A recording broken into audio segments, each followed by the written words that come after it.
This flowchart maps the three mechanics of modern mass production: standardized parts, precision tools, and the assembly line.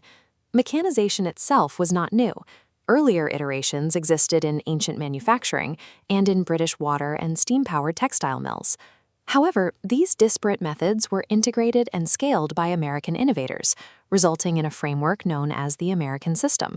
This shift prioritized identical, interchangeable components over individual artistry, establishing the technical foundation for high-volume manufacturing and broad market availability.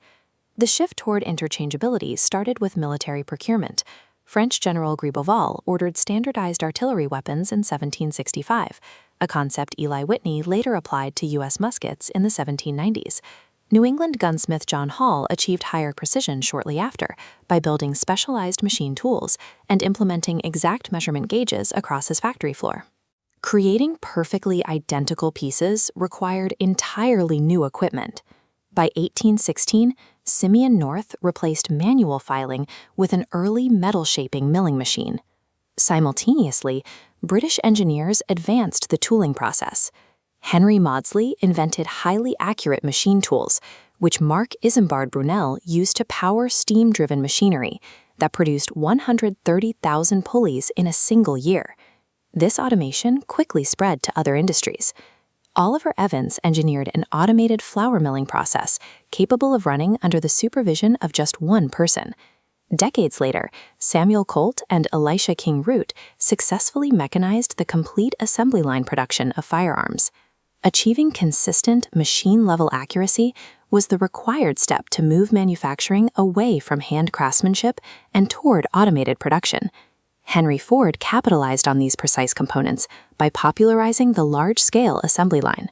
In his factories, workers stood stationary while conveyor belts delivered parts and moving chassis directly to them. This chart shows how Ford's system reduced the time to build a Model T from 12.5 hours to just 90 minutes. Consequently, the price fell, dropping from $850 in 1908 to only $290 by 1927. By lowering the cost, Ford transitioned the automobile from luxury to necessity, capturing nearly half of all global auto sales from 1908 to 1927. This continuous output replaced the human craft tradition. Instead of artisans building from start to finish, machines now duplicated parts under human control.